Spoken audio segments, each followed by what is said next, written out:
तो हेलो दोस्तों, आज हम बात करने जा रहे हैं बाइल एसिड मेटाबॉलिज्म के बारे में, जिसे आप बाइल एसिड सिंथेसिस के नाम से भी जानते हैं।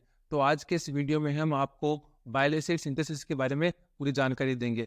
तो बात करें बाइल एसिड सिंथेसिस की, तो इसके अंदर हमें दो प्रकार के बाइल एसिड प्राप्त होते हैं। पहले को हम जानते हैं प्राइमरी बाइल एसिड के नाम से और दूसरे को हम जानते हैं सेकेंडरी बाइल एसिड के नाम से। तो बात करें प्राइमरी बाइल एसिड की, तो प्राइमरी बाइल एसिड के रूप में हमें प्राप्त होते हैं चोलिक एसिड एंड चिनोडियोक्सीचोलिक एसिड। चोलिक एसिड और चिनोडियोक्सीचोलिक एसिड हमें प्राइमरी बाइल एसिड के रूप में प्राप्त होते हैं। बात करें सेकेंडरी बाइल एसिड की, तो सेकेंडरी बाइल एसिड के रूप में हमें प्राप्त होते हैं डीऑक्सीचोलिक एसिड एंड लिथोचोलिक एसिड।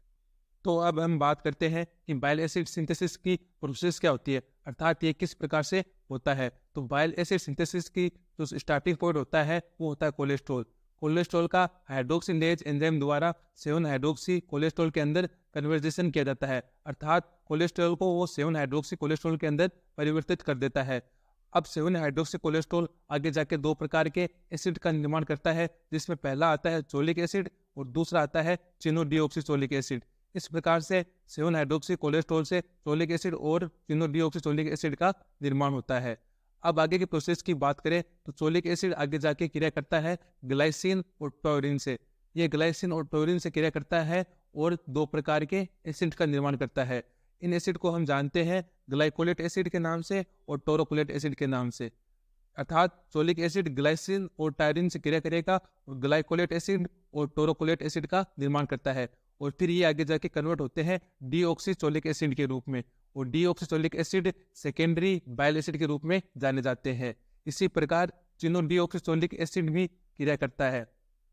चिनोडियोक्सीचोलिक एसिड क्रिया करेगा ग्लाइसिन और टायरिन से। यह भी ग्लाइसिन और टायरिन से क्रिया करता है और दो प्रकार के एसिड का निर्माण करता है, जिसमें पहले एसिड को हम जानते हैं ग्लाइचिनोडियोक्सीकोलेट के नाम से और दूसरे को हम जानते हैं टोरोचिनोडियोक्सीकोलेट एसिड के नाम से।